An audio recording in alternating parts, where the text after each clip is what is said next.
창세기 28장 15절 말씀입니다. 창세기 28장 15절 구약성경 41면 말씀입니다. 제가 봉독해 드리도록 하겠습니다. 내가 너와 함께 있어 네가 어디로 가든지 너를 지키며 너를 이끌어 이 땅으로 돌아오게 할지라. 내가 네게 허락한 것을 다 이루기까지 너를 떠나지 아니하리라 하신지라.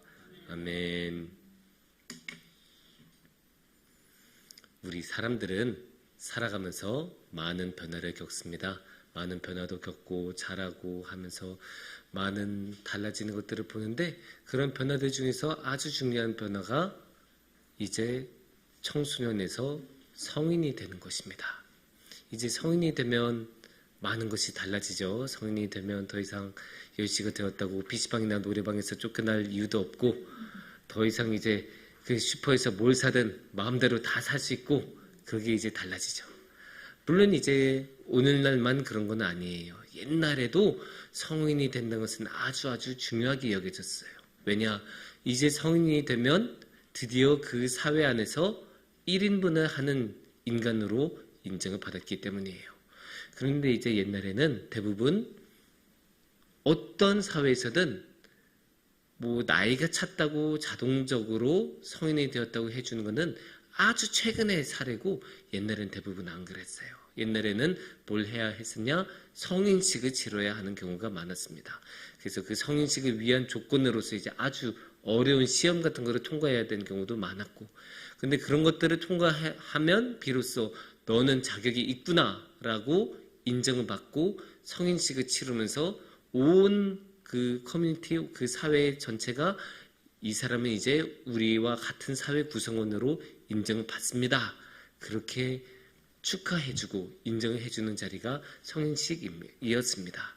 안타깝게도 우리나라 오늘날의 사회에는 성인식이 없다고 봐야죠. 옛날에는 성인식 같은 게 있었죠. 이제 약관이 이렇게 해서 관에 이렇게 세운다고 하고, 또 이제 상투 튼다는 말도 우리가 쓰잖아요. 그래서 이제 어른이 되면 이제 갓도 쓰고 막 그랬는데, 우리나라는 안타깝게 역사가 흐르면서 전통이 많이 단절되다 보니까 그런 것들을 우리가 오늘날의 사회에서는 거의 하지 않습니다. 그럼에도 불구하고 흔적은 남아있어요. 우리 사회에 성인식하고 비슷한 역할을 하는 것이 있습니다. 무엇일까요? 그게 바로 내일 있을 수능입니다. 수능이 우리가 그렇게 생각을 하지는 않을 수는 있는데, 생각해보면 아주 성인식과 비슷한 역할을 해요. 왜냐? 일단 수능을 보면 그 수능을 본 학생들 더 이상 터치합니까? 안 해요. 알아서 해라 니네. 고등학교에서도 더 이상 손은 안 대죠. 농구를 하든 축구를 하든 살아만 있어라, 졸업만 하면 된다. 그때부터는 진짜 손 안 대죠. 그리고 이제 수능이 왜 그렇게 중요하냐? 지난 12년간 쭉 공부해왔던 거 이제 딱 한 번에 딱 해서 이제 앞으로의 그 진로가 결정되는 결정적인 날로 대부분 여기기 때문에, 그래서 수능은 그렇게 중요하게 여기고, 또 이제 어떤 특정한 해에서 태어난 사람들이 다 함께 치르는 무언가 그런 대형 이벤트가 수능 맞는 게 없죠. 물론 이제 수능을 안 보는 학생들도 있고, 의도적으로 안 하거나 다른 진로를 선택하는 사람들도 분명히 있지만, 그럼에도 불구하고 대다수의 학생들이 보는 그런 시험이기 때문에 이 수능은 성인식과 비슷한 역할을 우리 사회에서 합니다. 물론 이제 수시 같은 게 이제 많아지면서 수능 없이도 대학 가는 사람들이 많지만, 그럼에도 불구하고 수능은 오늘날에도 너무나 중요하게 여겨져서, 그래서 수능 때 지각하면 어떻게 합니까? 경찰차도 태워주고, 수능 때 영어 면접 본다고 뭐예요? 비행기도 안 뜨게 하지 않습니까? 이런 나라 없습니다. 그만큼 우리는 수능에 진심이고, 그만큼 수능은 성인식과 비슷한 역할을 합니다. 근데 이 성인식을 그렇게 치르는 학생들의 마음은 어떨까요? 너무나 불안하고 힘들 수밖에 없죠. 초조할 수밖에 없죠. 너무나 당연한 거예요. 왜냐? 방금 전에 말씀드렸죠. 옛날에는 성인이 되기 위해서, 성인식을 치르기 위해서 능력을 증명해야 한다고 했었잖아요. 그 능력을 증명하는 자리가 이제는 수능이 되는 거예요.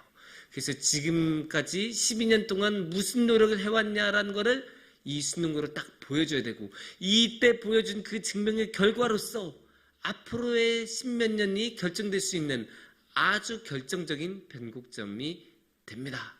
그렇기 때문에 학생들은 당연히 불안해할 수밖에 없고, 어떤 결과가 나올지를 모르니까 당연히 초조하고, 과연 내가 이 시험을 잘 볼 수 있을까? 좋은 결과를 낼 수 있을까?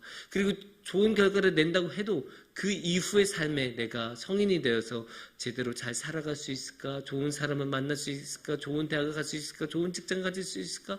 앞으로 펼쳐질 그 많은 경우의 수 때문에 불안해하고 많은 신경 쓸 수밖에 없는 그런 상황입니다. 그러니까 당연히 불안할 수밖에 없습니다.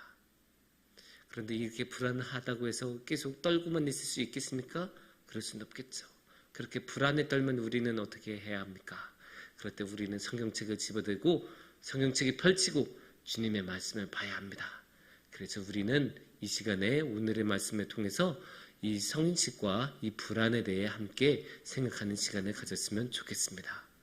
오늘의 말씀은 야곱 말씀이죠. 창세기에 나오는 이야기 중에서 야곱 이야기입니다. 그 배경을 간단하게 설명하면 야곱이 이제 누구를 속여요? 자기 쌍둥이 형 에서를 속이고 거의 불법적인 방식으로 이제 장자권과 장자의 축복을 훔쳐오죠. 거기에 대해서 이제 에서는 너무나 분노해서 막 난리치고 죽이겠다고까지 그렇게 험한 말까지 내뱉으니까 부모된 입장으로서 아이고 저거 안 되겠는데 이러다가 진짜 큰일 나겠다 싶어서 어떻게 해요? 이 야곱을 저기 북쪽으로, 성경의 이야기로 정확하게 따르면 동쪽에 있는 사람들한테 보냅니다. 그게 어디에 나오냐? 28장 10절 말씀을 우리가 보시면 야곱이 브엘세바에서 떠나 하란으로 향하여 가더니 라고 나옵니다. 브엘세바는 이게 쫙 이스라엘 지도에 있으면 거의 맨 남쪽 끝이에요. 맨 남쪽 끝에서 쫙 갈릴리 호수도 지나고 나사렛도 지나서 쭉 북쪽으로 가야 돼요. 북쪽하고 동쪽으로 가면 오늘날의 시리아 지역, 거기에 이제 하란이 있습니다.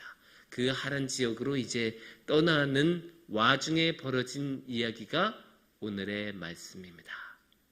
그런데 이제 얼마나 힘들었겠습니까? 이렇게 혼자 가니까.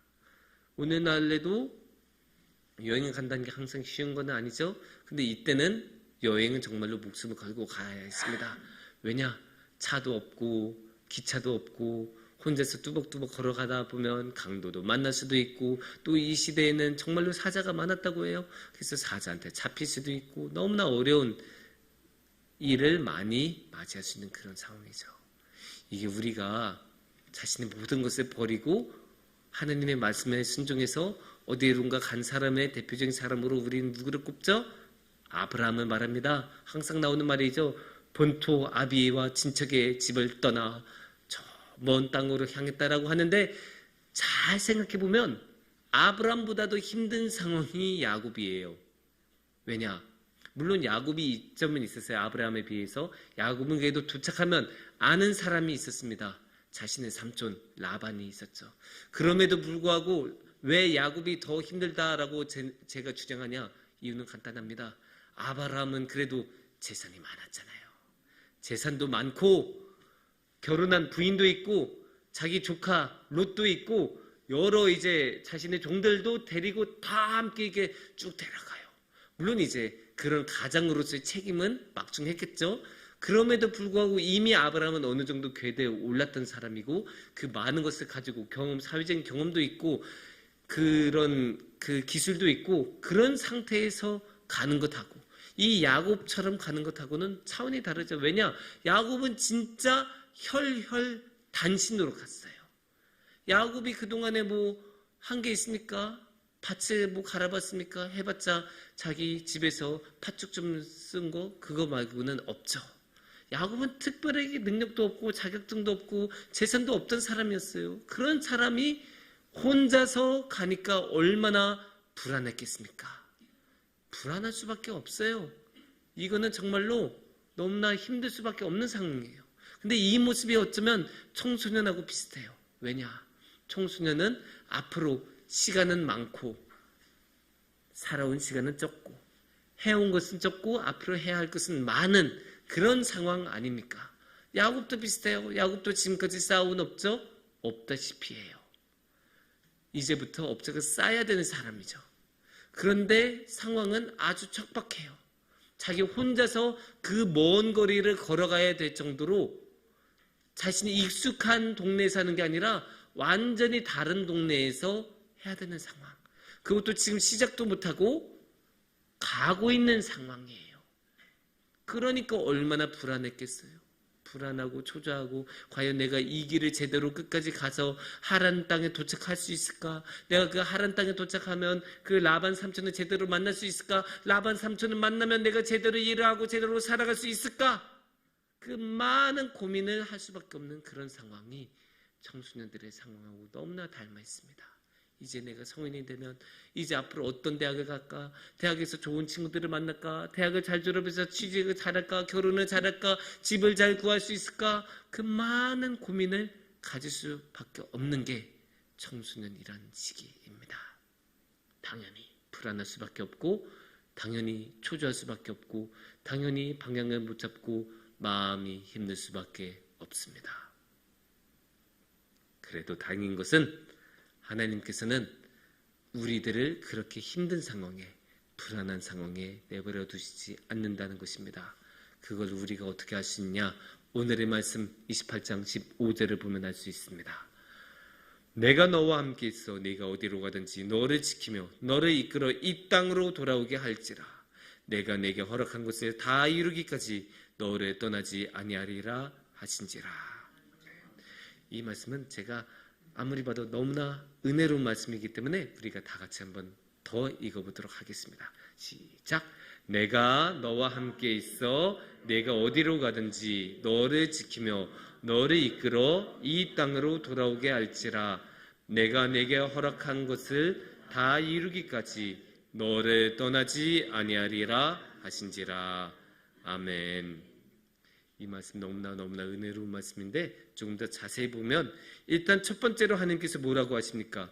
네가 어디로 가든지 너를 지키며 라고 하십니다. 지켜주신다. 이것만으로도 우리에게 위로가 되는 말이에요. 하나님께서 지켜주신다. 하나님께서 우리를 홀로 내버려 두시지 않는다. 하나님께서 지켜주시고 보호하시면 어떻게 되겠습니까?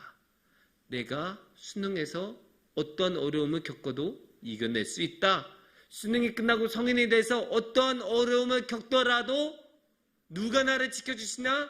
이 세상을 창조하신 만유의 하나님께서 우리를 도와주시고 지켜주신다. 이게 얼마나 든든한 말씀입니까? 하나님께서 친히 오셔서 지켜주신다고 해요. 하나님께서 우리에게 신경을 써주시고 우리를 보고 계시고 우리와 함께 계신다고 말씀하세요. 그러니까 이게 얼마나 든든한 말씀이고 이게 얼마나 우리에게 위로가 되는 말씀입니까? 너무나 감사한 말씀이죠.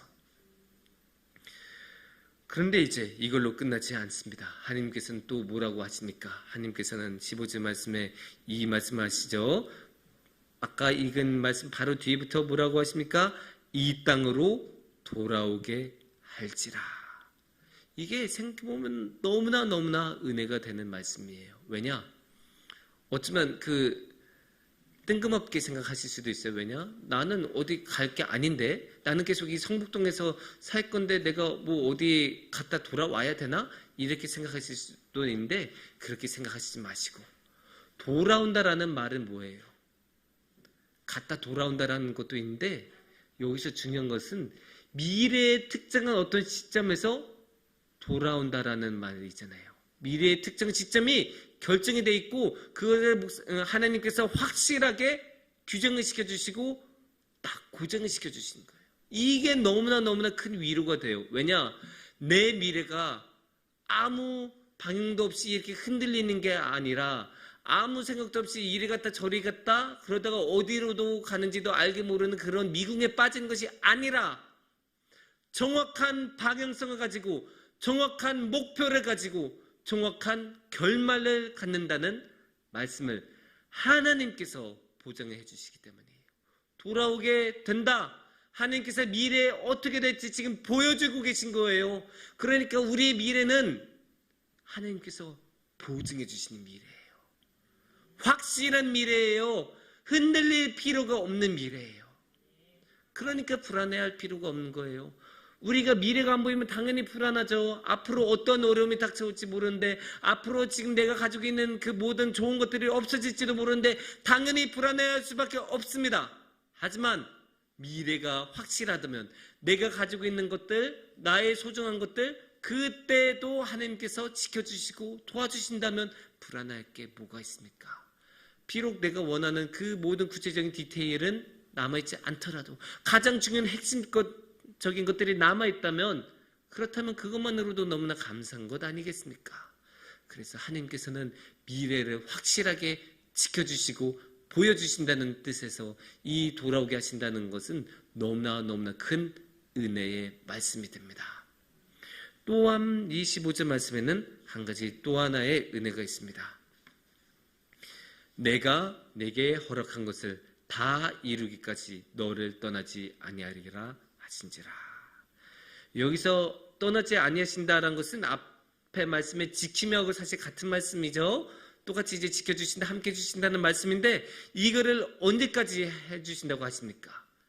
내게 허락한 것을 다 이루기까지라고 말씀하세요. 이게 어마어마한 은혜의 말씀이에요. 왜냐? 하나님께서 지켜주신다는 게 끝이 없이 계속 쭉 이어지고 정말로 필요하고 필수적인 그때까지 하나님께서 다 해주신다는 말씀이 되기 때문이에요. 생각해 보세요. 여기 우리가 핸드폰 쓰죠? 이 핸드폰 보통 에이스 기간 얼마예요? 1년이에요. 돈을 많이 줘도 겨우 2년, 길어도 3년이 AS 기간이에요.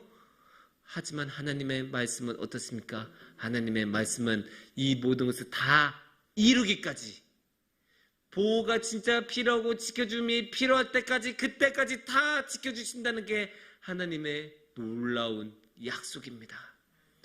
그러니까 우리가 불안해할 필요가 없는 거예요. 하나님께서 지켜주시니까. 그때까지, 하나님께서 생각하신 바로 그때까지, 우리의 필요한 모든 것이 이루어지는 그때까지 하나님께서 지켜주시고 이루어지시기 때문에 우리는 불안해할 필요가 없습니다. 이 말씀에는 그런데 한 가지 은혜가 더 숨어 있어요. 표면적으로 이 말씀의 내용에 자체에 숨어 있는, 담겨 있는 그런 의미와 은혜는 이 세 가지인데, 우리가 여기서 한 가지 은혜를 더 생각해야 합니다. 그게 뭐냐?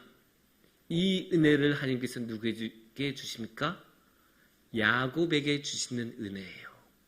근데 이 야곱에게 주신다는 게 생각해보면 어마어마한 은혜예요. 왜냐?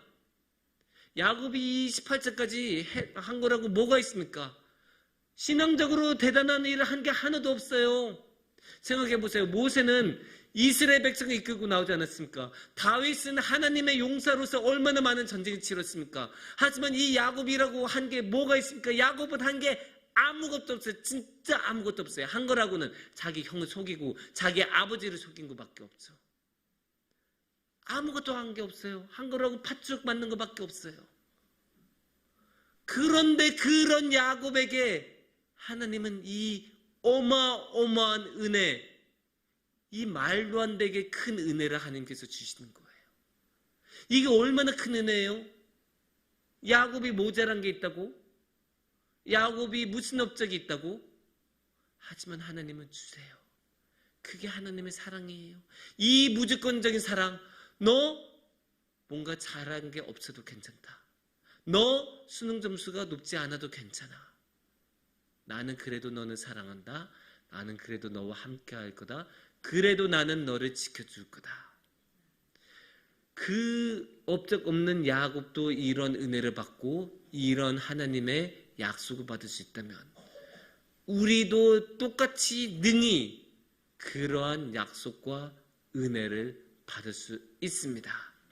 그리고 능력이 많으시고 사랑이 많으시고 은혜가 많으신 하나님은 이 은혜를 우리에게 능히 주실 분이십니다. 사랑하는 성도님들, 우리가 살아갈 때는 불안함이 많아요. 당연하죠. 이 세상은 너무나 변화무쌍하고 이 세상에는 너무나 끔찍한 일이 많이 일어나니까 당연히 불안할 수밖에 없습니다. 특히 청소년들, 수능이라는 큰 시험을 앞둔 수험생들은 불안감이 더 커질 수밖에 없습니다. 하지만 그럴 때일수록 우리는 주님을 바라보고 주님의 말씀을 붙잡고 나아가야 합니다. 우리를 지켜주시겠다고 약속해 주신 그 하나님의 말씀, 모든 것을 다 이루어주신다고 하신 그 말씀, 돌아오게 하신다는 그 말씀, 그 모든 것을 이루어지기까지 지켜주신다는 그 말씀을 우리가 굳게 붙잡고 우리가 주님만을 바라보며 나아간다면 우리가 능히 주님과 언제나 함께하는 큰 복을 누릴 것입니다. 함께 기도드리겠습니다.